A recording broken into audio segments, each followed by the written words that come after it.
బిడ్డలందరూ కూడా ఆలోచించాల్సిన విషయం. ఇక దానితో పాటుగా ఇంకొక అంశాన్ని కూడా మనం చూద్దాం. కాళేశ్వరం గేట్లెత్తి ఇసుక మేత అంటూ కూడా చూడొచ్చు. ఒక్క మేడిగడ్డ వద్దే 1000 కోట్ల విలువైన ఇసుక అంటూ కూడా ప్రధానమైన అంశానికి సంబంధించి కూడా మనం చూస్తున్నాం.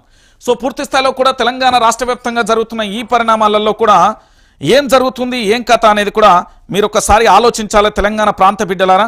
ఈరోజు తెలంగాణ రాష్ట్ర వ్యాప్తంగా కూడా జరుగుతున్న పరిణామాలలో ఇప్పటి వరకు కూడా పూర్తిగా కూడా ఎలాంటి పరిణామాలు చోటు చేసుకున్నాయంటే, ఎక్కడికక్కడ కూడా ఇసుక బకాసురులు ఏ విధంగా ఉన్నారు, ఇసుక బకాసురులకు సంబంధించి ఏమైపోతున్నది, ఎట్లా జరిగిపోతున్నది అనేది కూడా ఒకసారి మీరు అందరూ కూడా ఆలోచించాల్సిన విషయం. ఈరోజు తెలంగాణ రాష్ట్ర వ్యాప్తంగా పూర్తి స్థాయిలో కూడా ఇక్కడ చోటు చేసుకున్న కొన్ని పరిణామాలను కనుక చూస్తే, కాళేశ్వరం గేట్లెత్తి ఇసుక మేత అంటూ కూడా చూడొచ్చు. ఒక్క మేడిగడ్డ వద్దే 1000 కోట్ల విలువైన ఇసుక అన్నారం సుందిళ్లలోనూ అదే స్థాయిలలో నిల్వలు ఎక్కడికక్కడ సొమ్ము చేసుకుంటున్న కాంగ్రెస్ పెద్దలు, బ్యారేజ్ల రిపేర్ చేయకుండా పాలకుల నాటకాలు, ఎన్డీఎస్ఏ చెప్తూనే పునరుద్ధరిస్తామంటూ డ్రామాలు, తక్షణ చర్యలకు సిఫారసు చేసిన సర్కార్ బుట్టదాఖలు, 2.95 కోట్ల క్యూబిక్ మీటర్ల ఇసుక రీచ్లకు ప్రయత్నాలు, 2023లోనే హైడ్రోగ్రాఫీ సర్వే, ఇంజనీర్ల అభ్యంతరం అంటూ కూడా చెప్పిన పరిస్థితి కనబడతాను. నేను ఇక్కడ ఏం చెప్తున్నా అంటే, కాళేశ్వరం ప్రాజెక్టు నేను మళ్ళీ చెప్తున్నా తెలంగాణ ప్రాంత బిడ్డలారా, ఈ కాంగ్రెస్ బూటకపు మోసపూరితమైన మాటలు మీరు నమ్మకండి.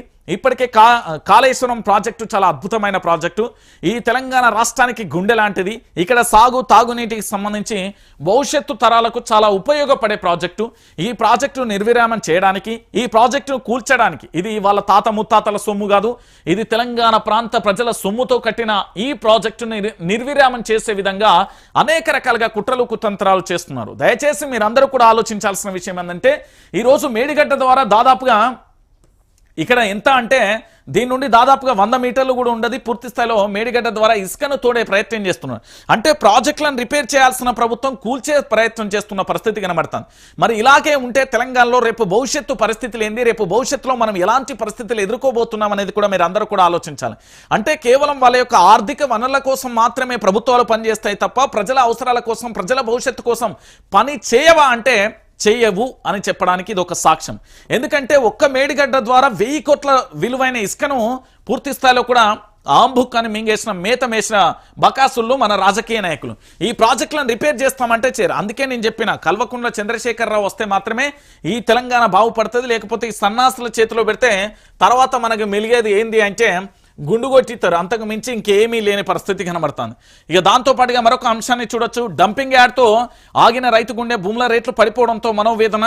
ఎక్కడ అంటే ఇది సంగారెడ్డి జిల్లా ప్యార్ నగర్లోని జిహెచ్ఎంసి డంపింగ్ యార్డ్ ఏర్పాటు చేస్తుండడంతో భూముల రేట్లు పడిపోతాయని, తన 2 ఆడబిడ్డల పెళ్లి ఎలా చేయాలంటూ మనోవేదన వ్యక్తం చేస్తూ ఒక రైతుకు సంబంధించి గుండె ఆగిపోయింది అంటూ కూడా చెప్పిన పరిస్థితి కనబడుతుంది.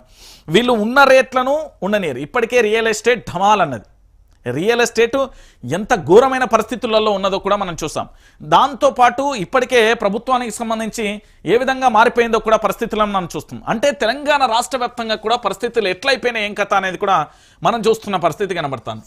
ఇక దాంతోపాటుగా మరొక అంశాన్ని కూడా చూడొచ్చు. ఇక్కడ అయ్యో రైతన్న, చేతికొచ్చిన పంట నేలపాలు, కన్నీళ్లు మిగిల్చిన వడగలు, నేల కొరిగిన వరి, రాలిన మామిడి, తీరని దుఃఖంలో అన్నదాతలు, దెబ్బతిన్న పంటలను పరిశీలించిన హరీష్ రావు శ్రీనివాస్ గౌడ్ ఎకరాకు 40,000 ఇవ్వాలని డిమాండ్ అంటూ కూడా చెప్పొచ్చు.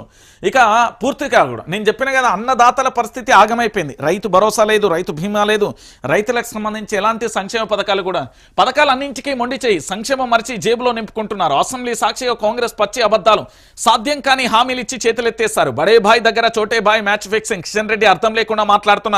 బీజేపీ కుట్రలు ఎట్టి పరిస్థితులలో సాగనివ్వ మాజీ మంత్రి జగదీష్ రెడ్డి అంటూ కూడా చెప్తున్న పరిస్థితి కనబడుతుంది. నేనేమంటున్నానంటే, ఇక్కడ పథకాలు అమలు చేయరు, ప్రజల అవసరాలను తీర్చరు, భవిష్యత్తును పూర్తి స్థాయిలో కూడా నిర్మించరు, మొత్తం అంధకారంలోకి నెట్టేసి వీళ్ళ స్వార్థ రాజకీయ కుటిల రాజకీయాల కోసం కాంగ్రెస్ పార్టీ తన ఎజెండా ఉన్నది తప్ప 6 గ్యారంటీలను అమలు చేద్దాం, దాంతోపాటు 13 అంశాలను అమలు చేద్దాం, ఈ 420 హామీలను అమలు చేద్దామనే ఆలోచనలు మాత్రం ప్రభుత్వం లేదు.